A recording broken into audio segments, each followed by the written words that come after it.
isku dhacyadii ka jiray xuduudda u dhaxaysa deegaanada Soomaalida iyo Oromada ee Baabili iyo nawaaxigeeda ayaa la sheegayaa inay hadda qaboobeen sida uu inoogu waramayo wariye Ibrahim Cabdi Muuse.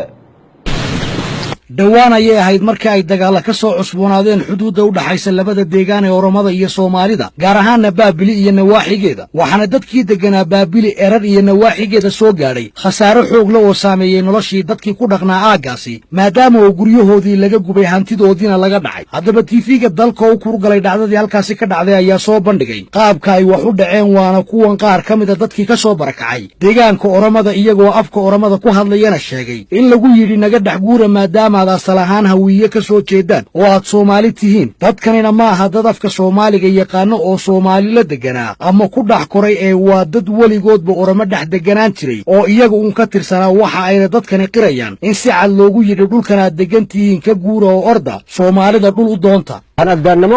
waxa anaga labadayada dhinacna kala kaxeeyay ee dhibkan keenay waa dad nabad aan rabin oo cadow ah laakiin anagu waxaanu ku dhalanay oo aanu waliba ku kornay gudaha deegaanka Oromada dadka laakiin rashbadan wada waxa ay nagu yiraahdeen idinku waxa tihiin Soomaali oo waxa aad ka soo jeedaan qabiilka hawiye sida darteed halkan dhulkuma lihidiina iskaga guuro orda Soomaalidiina u taga markaasayna soo barakiciyeen wixiina gaaray waa wax laga naxo inkasta uu dhibkaasi na gaaray haddana waxaanu jecel lahay oo aanu waliba rajaynaynaa inaanu nabad helo oo aanu dhulkayagii dib ugu laabanno.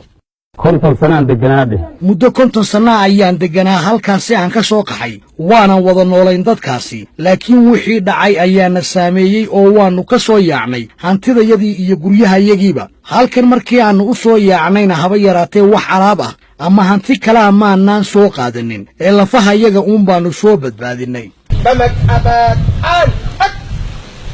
intaasi kadibna waxa xaaladda halkan ka dhacday wax laga weydiiyay mas'uuliyiinta ciidanka difaaca qaranka ee goobtaasi ku sugan ee ku hawlan xasilinta amniga waxayna sheegeen in rabshadii halkaasi ka dhacay geysteen khasaare naf iyo maalba leh laakiin ay hadda xaaladdu waxoogaa degan tahay. ቀደም ሲል የተለያዩ ግጭቶች ነበሩ ወደ ሁለት ጊዜ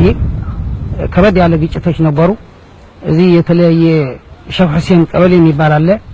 የኦሮሚያና የሶማሌ ድንበር ነው ያው አንዱ የፌደራል ፖሊስ ህይወት አልፏል ሁለት ቁስለኛም አለ መፈናቀል አለ ቤቶች ተቃጥለዋል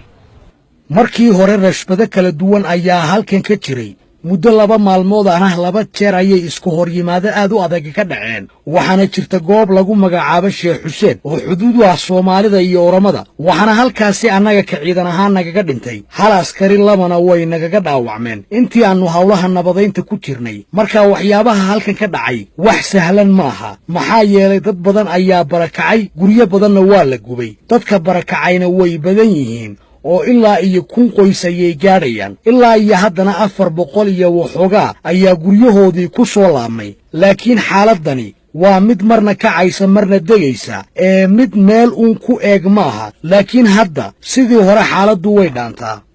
inkastoo haddaba waqti xaadirkan la sheegaya inay xaaladdu degan tahay haddana waxaa la caddaynayaa inayna xaaladdaasi ahayn mid meel loogu hagaagalay isla markaana tahay mid isrogrogaysa guud ahaan badda wadayaal waxaa intaasi